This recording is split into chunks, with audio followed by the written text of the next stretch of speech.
आप सभी सम्मानित बुद्धिजीवी साथियों को सादर नमो बुद्धाय, जय भीम, जय भारत। आज हम दैनिक अंबेडकर संदेश में ज्ञान के प्रतीक परम पूजनीय बाबा साहेब डॉक्टर भीमराव अंबेडकर द्वारा मई 1924 में महाराष्ट्र के सोलापुर जिले के बर्शी में दिए गए भाषण का विश्लेषण करेंगे एवं वर्तमान परिप्रेक्ष्य में निष्कर्ष तक पहुंचने का प्रयास करेंगे। साथियों, बाबा साहेब का यह भाषण डॉक्टर अंबेडकर प्रतिष्ठान, सामाजिक न्याय और अधिकारिता मंत्रालय, भारत सरकार द्वारा प्रकाशित बाबा साहेब डॉक्टर अंबेडकर संपूर्ण वाङ्मय खंड 38 के पेज नंबर 13 से 23 तक से ली गई है, जिसका शीर्षक है समाज जीवन में निरपेक्ष कर्तव्य भावना से संघर्ष करना चाहिए।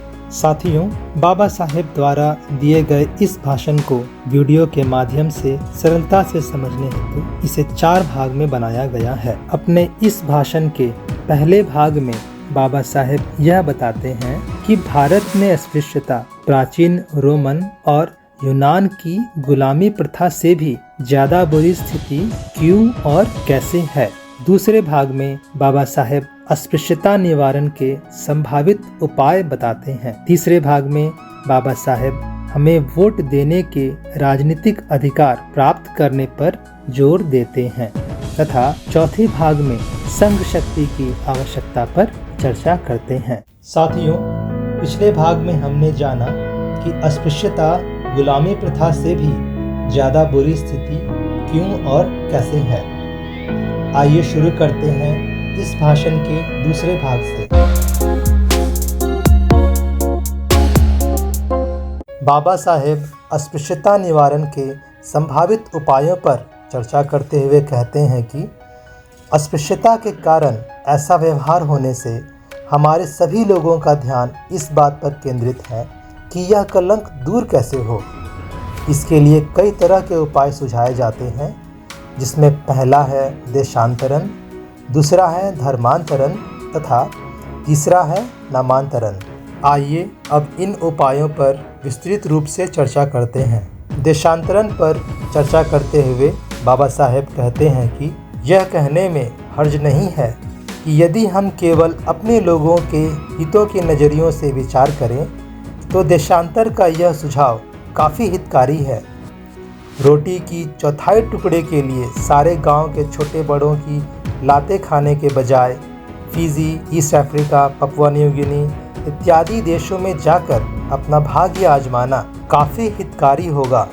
दुर्भाग्य की बात है कि भारत के लोग जब विदेशों में जाते हैं तो उन्हें वहाँ के लोगों के बराबर अधिकार प्राप्त नहीं होते, मगर फिर भी मुझे विश्वास है कि विदेश में हिंदुस्तानी होने की वजह से जो तकलीफ़ होगी वह अपने देश में हिंदू होने के कारण मिलने वाली तकलीफ़ से कभी भी ज़्यादा नहीं होगी। इसमें कोई शंका नहीं है कि हमारे देश में धार्मिक बंधनों के कारण धनार्जन के जो रास्ते बंद हैं वो पूरी तरह खुल जाएंगे और हम लोगों की आर्थिक स्थिति में सुधार आएगा।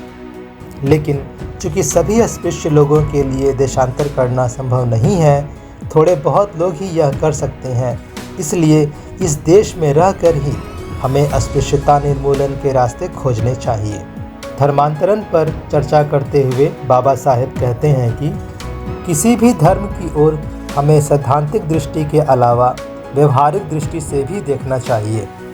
मेरी राय है कि हिंदू धर्म किसी भी धर्म से तत्व के आधार पर हार खाने वाला नहीं है। सभी में एक ही आत्मा का वास है, यह हिंदू धर्म का मूल सिद्धांत है। यदि इस उदात्त सिद्धांत के आधार पर समाज की रचना होती तो जिस तरह दीपक यह भाव नहीं रखता कि केवल घर के लोगों को प्रकाश देता रहेगा और दूसरों को अंधेरा, लेकिन हिंदू समाज का व्यवहारिक रूप कितना घिनौना हो गया है। आचार और विचार में कहीं तालमेल नहीं है। यह कितना आश्चर्यजनक है कि जो लोग सभी में एक ही आत्मा के वास होने की बड़ी बड़ी घोषणाएं करते हैं, उन्हीं लोगों ने मनुष्य जैसे दूसरे मनुष्य को अस्पृश्य और अपवित्र माना। लेकिन इससे भी ज़्यादा गुस्सा दिलाने वाली बात यह है कि जो लोग हिंदू धर्म में आस्था नहीं रखते, जैसे कि मुस्लिम, ईसाई इत्यादि, उन्हें उच्च वर्णीय हिंदू समदृष्टि से देखते हैं। उनके नज़र में वे अस्पृश्य भी नहीं और अपवित्र भी नहीं।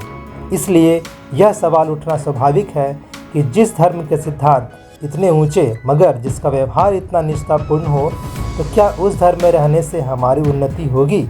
लेकिन इस सवाल का जवाब देना कठिन है कि क्या हम लोगों को धर्मांतरण करना चाहिए। मैं इस विवादास्पद सवाल में नहीं जाना चाहता कि धर्म मनुष्य के लिए आवश्यक है या नहीं, मगर इतना सच है कि कुछ लोगों के लिए धर्म प्राणों से भी प्रिय है। परंतु जिस धर्म में मनुष्यता न हो, वो धर्म किस काम का? इस भेदभाव के बारे में पूछने पर छाती ठोक कर कहा जाता है कि चूंकि अस्पृश्य हिंदू हैं, इसलिए उनके रास्ते पर से गुजरने पर पाबंदी है। यदि यही हिंदुओं का नियम है, तो हम आज ही हिंदू धर्म का त्याग कर और धर्मांतरण करके अपनी मुक्ति क्यों न कर लें? हम आज जिस तरह बहिष्कृत हैं, वैसे रहने के बजाय एक बड़े समाज का अंग बनकर हम थोड़े ही समय में अपनी प्रगति कर लेंगे।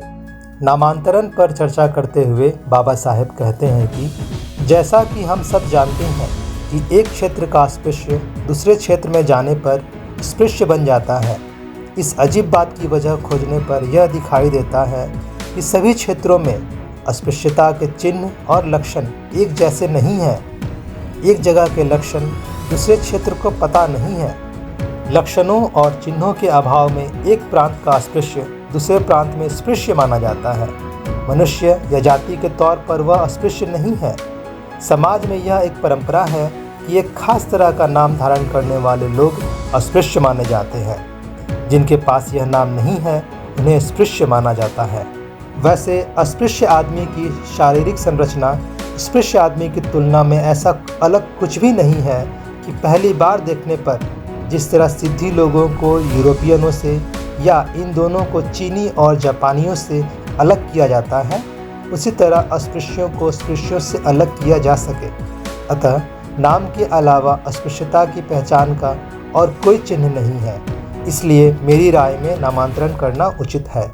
साथियों, आइए अब हम इस भाग में प्रस्तुत भाषण का सारांश आज के परिप्रेक्ष्य में जानने की कोशिश करते हैं। साथियों, हम कह सकते हैं कि हमें जगह, स्थान, जाति, धर्म, नाम अथवा किसी भी अन्य आधार पर दूसरे से किसी भी प्रकार का भेदभाव नहीं करना चाहिए तथा हमें ऐसे धर्म अथवा मार्ग का अनुसरण करना चाहिए जो समता, समानता, बंधुत्व तथा आपसी भाईचारे की राह पर चलने का संदेश देता हो। सम्मानित साथियों, आप सभी ने आज का यह अंबेडकर संदेश बहुत ही ध्यानपूर्वक देखा, सुना तथा समझा।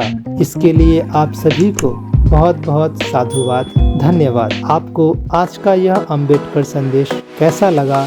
अपने विचार तथा सुझाव हमें कमेंट बॉक्स में अवश्य बताएं।